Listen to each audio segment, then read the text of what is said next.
Hi, I'm Dustin Abbott. I was eagerly awaiting the Viltrox Pro AF 75mm F1.2 in Sony E-mount, and now that it is here, it is even better than I expected. Rather than just porting over the Fuji X-mount version, we have new features, better autofocus, and the end result is simply fantastic. This is a stunningly good lens at a very affordable price point of $549 US, and is perhaps the best lens around this focal length that I've ever tested.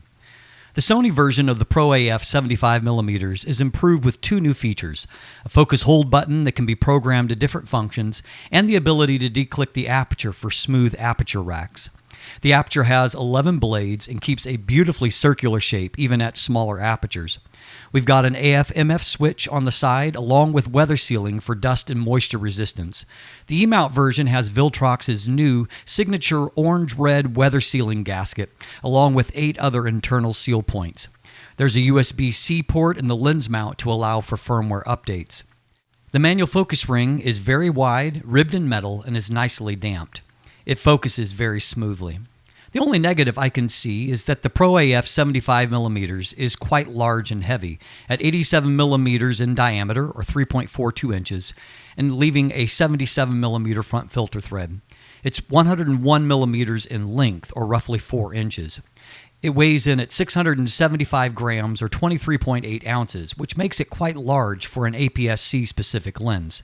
The reason for that weight is obvious when you look inside, where you will see a lot of nice optical glass. Everything is made of very nice metals, save the lens hood, which is plastic.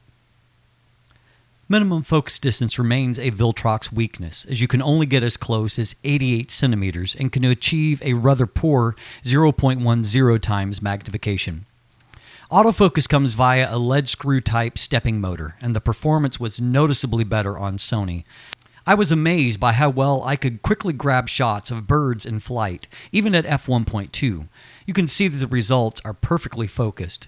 In another amazing instance, I activated insect tracking and took a photo at f1.2 of a dragonfly hidden in a cedar tree. The focus was perfect. Autofocus for stills was simply fantastic, with precision accuracy in all situations and with all subjects. Video focus was only slightly less good. Focus pulls are smooth, but there is some settling before final focus lock is achieved. There is a fair amount of focus breathing, which further draws attention to it. My hand test results were smoother, and the transitions from my hand to my eye, and vice versa, was smooth and more confident. I found the real-world transitions in this shot through plants and greeneries to be somewhere in between. Precision for maintaining focus on subjects during video recording was excellent, however. Due to Sony's 1.5 times APS-C crop, the 75mm has a full-frame equivalent focal length of 115mm.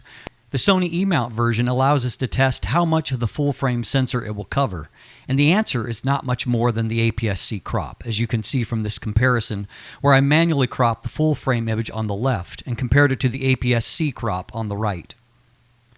I was very impressed when I first saw the MTF charts for this lens, as they suggested a stunningly high performance even at f1.2 and a flawless performance when stopped down. You can see from these crops at f1.2 that image quality looks excellent across the frame at the 26 megapixels of resolution I'm testing it on. What's impressive is that sharpness and contrast are excellent whether close, far, or in between. You don't have to shoot at some optimal distance. Control of chromatic aberrations is at near apochromatic levels, leaving photos extremely sharp and crisp. The lens gets even a bit sharper when stopped down a little. Look at how amazingly sharp this f1.6 shot of a rooster is. There is no measurable distortion, and vignette is only moderately heavy. There is less vignette on Sony than what I saw on Fuji, a trend that I have seen with other lenses as well. What really impresses me is how nice the rendering is. Bokeh is surprisingly soft and creamy for so sharp a lens, with backgrounds beautifully blurred away and a very nice three-dimensional subject rendering. The optical glass is excellent, and so colors are beautiful. It even handles flare reasonably well, with only minor ghosting artifacts. In conclusion, the Viltrox Pro AF 75mm f1.2 is even more fantastic on Sony. It is feature-rich, focuses beautifully, and has absolutely incredible optics. I can't think of a nicer portrait option for Sony APS-C shooters. This lens has a great suite of features and performance packed into an attractive, though slightly large and heavy package, and at $549 comes at a price point that many people can't afford. You can find more information by watching my detailed definitive video review or by reading my text review that is linked in the description. You'll also find buying links there. Thanks for watching, have a great day, and let the light in.